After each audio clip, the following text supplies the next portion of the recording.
Of the world, welcome to Sender Rising Live. Sorry, I'm a little bit late today. Have you ever been playing speed chess and then you go, you know what? I lost track of time. That's what happened to me today on the show. We're talking about Ohio suing Facebook. There's a number of other stories we're going to cover, but let's lead off with that. They say it misled the public about the effect it was having on children. The suit was filed on behalf of the Ohio Public Employees Retirement System. This coming from TheVerge.com. All links to all articles are in the description. Ohio is suing Facebook's parent company Meta, claiming the social media platform misled the public about the effects it produces on children.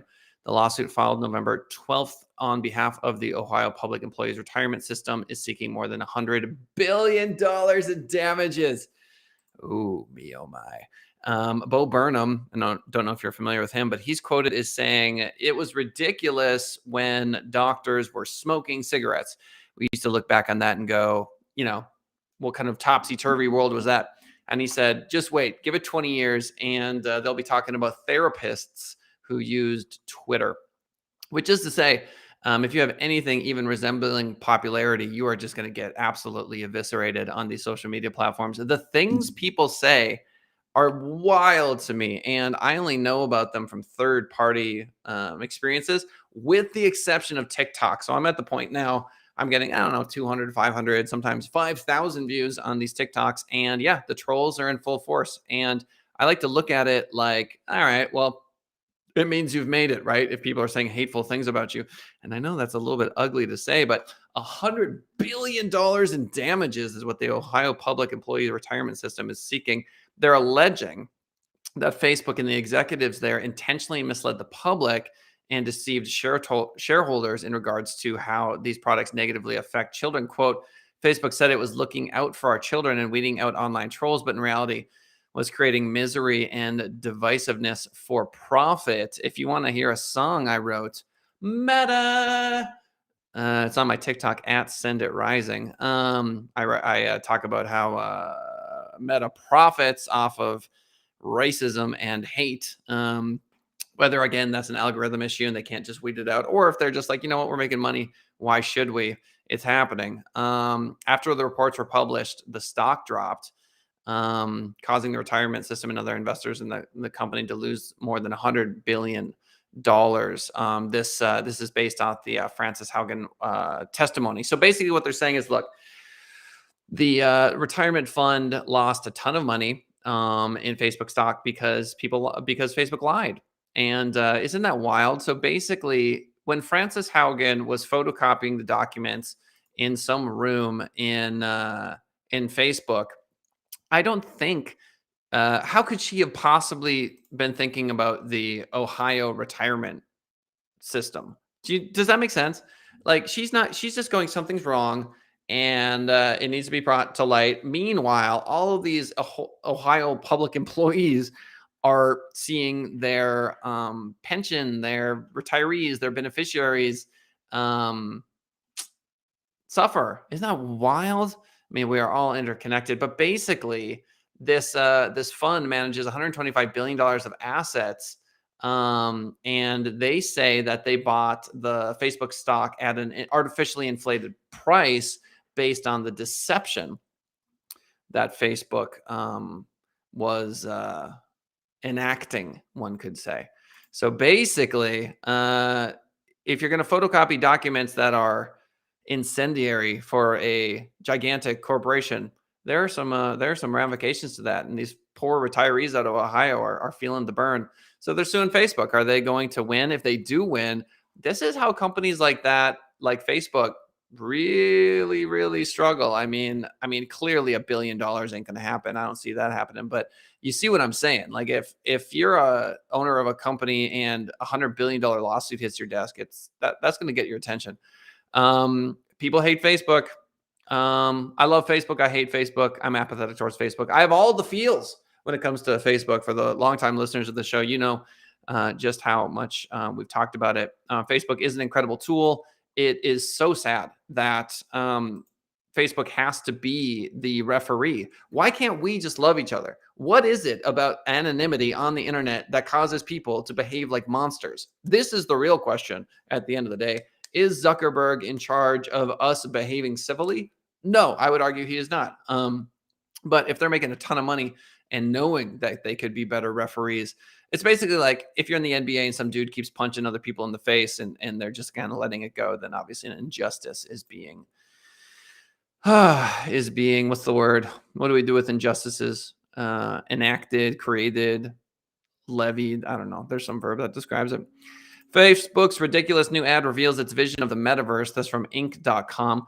You know what? I watched this advertisement. So imagine two dudes and their neighbors, and but they don't realize they're neighbors. And every day they go on their Oculus and they have fun together and they get to know one another and they talk about relationships and they're really good friends. Meanwhile, they see each other in the elevator and they're like, "Oh hey, oh it's kind of cold out there." Like they have a non-relationship in real life, but they have a very solid actual human relationship in Oculus world, in the VR world. So the idea is that we're going to be building real relationships. I understand the criticism of this ad because I mean it's kind of stupid. Like you're going to be in the metaverse and you're never going to be like, oh hey, where do you live? You know what I mean? Like what are the chances you're going to be like, yo, I live in New York. Oh, me too. Whereabouts? Here. Like it's silly on that front. But no, I thought the ad was kind of clever. The person who wrote this particular article from Inc.com hates it. He thinks it's ridiculous.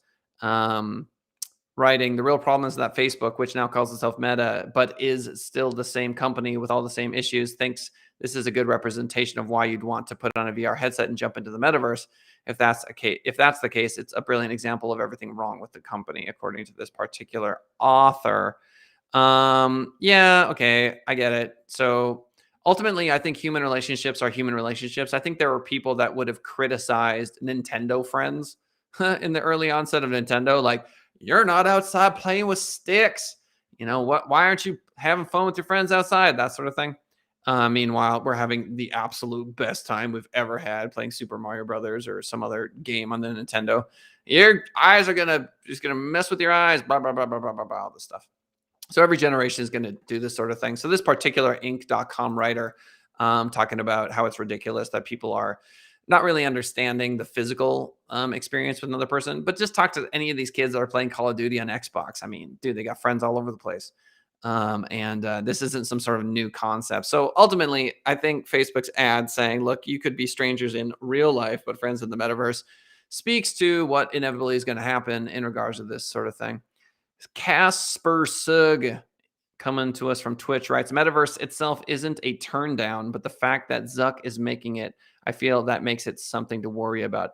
Well, that is absolutely true. If you want to check me out on TikTok at Send It Rising, I wrote a song called Meta where basically it's clear, very clear that Facebook is profiting off of hate and racism.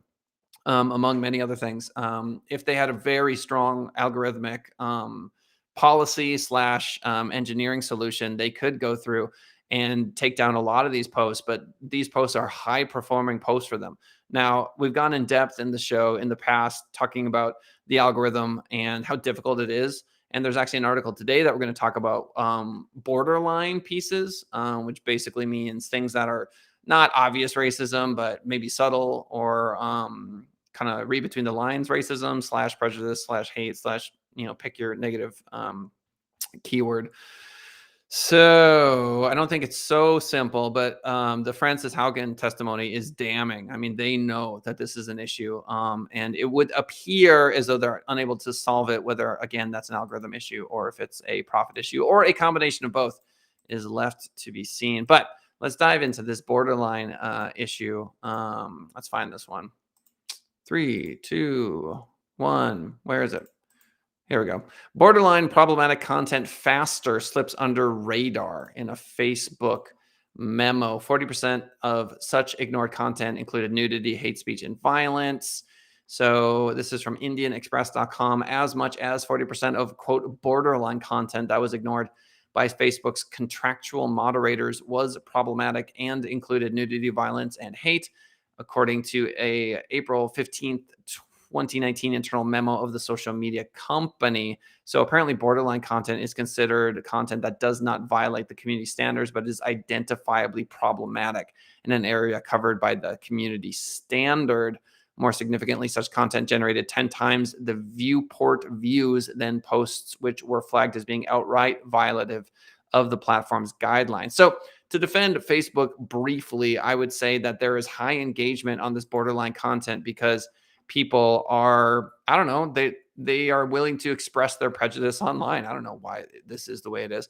You'd have to talk to a neuroscientist about how we're addicted to anger. I mean, I've got a Buddha literally sitting next to me. I mean, we have to actively push tranquility in our own lives, think positively, positive self talk, love one another actively. Otherwise, empathy atrophies. It is vitally important that we love one another all of the time and do love push ups, which sounds like something else. But you know what I'm saying? It's like, you better get strong at it and you better keep doing it. It's like running a marathon. You got to train. And if you're anonymous, it is so easy to get that dopamine hit by being prejudiced or, not, or being tribal and looking at, I mean, a perfect example is you go to a football game and you root against the other team, feels great. You feel connected to this other group of people. If you can root against the other team and love when your team scores, you get twice the hit. And so people are addicted to this chemical cocktail, and hence the human condition.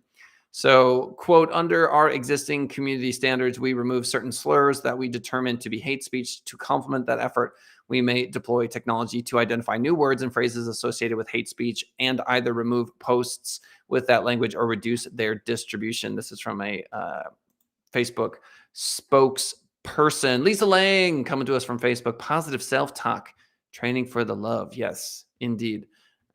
Lisa is a teacher. She also happens to be my aunt. Welcome to chat, Lisa. If you want to join Lisa and some of the other friends, youtube.com/send it rising is where you can chat in the chat box. If you're a Twitch person, it's at Couchmania.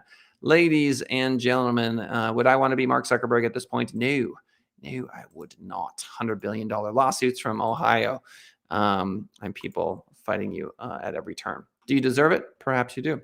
I guess the issue, getting back to Casper Suggs' comment, is that, yes, if we're going to dive into the metaverse and we haven't figured out the prejudice and hate-related algorithmic engineering issues / profit motive for companies like Facebook, do we think it's going to get better in a metaverse? Of course we do not.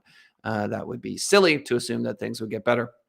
There's going to be a new ism. I think the new ism, when we no longer have to identify as this physical body, is going to be a very hyper inflated classism, which is to say, once we're in the metaverse and you can be whatever avatar you want, whenever you want, people are going to pick up on how much money you got. That's what it's going to be. So it's just going to be hyper classism because the people who have to sit through all these ads are going to suffer more than those that don't. The people that have money are going to be able to have a much more leisurely experience in the metaverse, if that's what we even want to call it.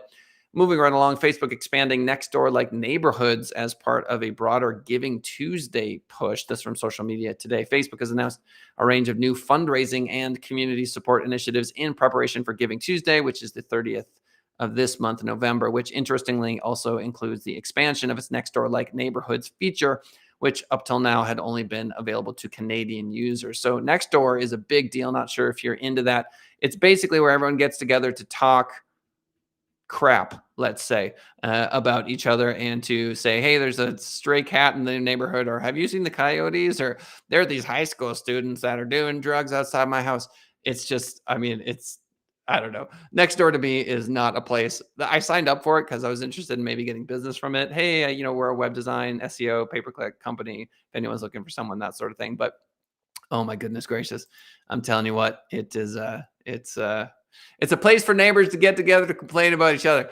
The one time, I will tell you, the one time that I did interact with these folks, what happened was there were some high school kids that were, I don't know, smoking weed, somewhere, and this lady was losing her mind. And I said, has anyone thought about just talking to him? Just, hey, how's it going? And she just lost it. She's vehemently opposed to talking to these teenage kids. Not going to lie, I think she's a bit scared. So anyway, neighborhoods is Nextdoor for Facebook, and it's a big push. They're doing that as part of this Giving Tuesday thing. So you can check that out if that's kind of your vibe. I'm not judging you if that's your thing. It certainly is not mine. Don't be fooled by a viral Facebook post saying the company is going to use your photos. This from fox8.com.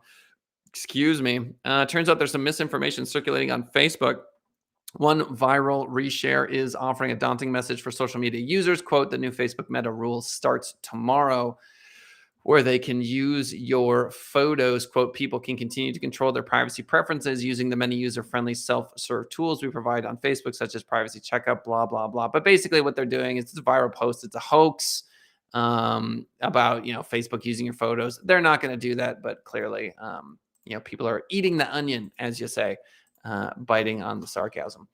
Okay, we talked about the borderline post. We're going to move on to Facebook and Instagram gathering browsing data from under 18. Study says final article of the day. Thanks for sticking with me. Facebook and Instagram are gathering data from under 18s by using software that tracks users' web browsing activity. According to research, the platform's parent company had announced in July that it would only allow advertisers to target young users based on 3 categories, age, gender, and location, rather than a range of options, including their personal interests. However, there was some research done that showed that Facebook and Instagram have retained the use of the software known as conversion APIs that gathers details on teens' web browsing activities. Yikes. If you are a teenager, you are looking up some pretty interesting stuff, I'm sure, and you probably don't want that to be public, nor do you want them to be serving ads based on that. Facebook and Instagram's owner, according to theguardian.com, Meta denied the data was being used by the company's algorithm-driven ad delivery system to serve adverts on users who are under 18. So the litigation continues. Let's recap for the day. Ohio suing Facebook for $100 billion based on the fact that Frances Haugen said this company is garbage. The Ohio fund is basically saying we lost $100 billion. Give us that money back because you lied to us. There's an ad out for Facebook that says, hey, you can be friends in the metaverse and not in real life. We'll see how this unfolds, but ultimately, let's keep loving each other, shall we? Facebook expands Nextdoor like neighborhoods. Sure, it's like Nextdoor. It's called neighborhoods. If that's your vibe, go check it out. Don't be fooled by a viral Facebook post saying the company's going to use your photos. Yeah, don't be fooled. And borderline problematic content is faster and slips under the radar. So basically, algorithms are really good at finding outright racism, outright prejudice, but a lot of people are obviously very subtle about their hate, and they find ways to get it through. This, of course, is very difficult for Facebook to catch. And finally, Facebook and Instagram are gathering, browsing data from folks under 18 years old. And this comes as a surprise to absolutely no one. Ladies and gentlemen, youtube.com/Send It Rising is a great place to join us live for the show, 10:30 a.m. Pacific Standard Time. If you want to comment like Casper Sugg and Lisa did on today's show, there's a little chat box. You can do that. Ask me any questions you like.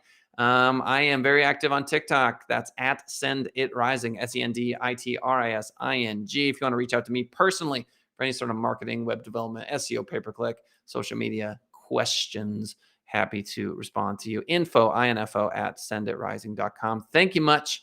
We'll see y'all next time. Bye for now.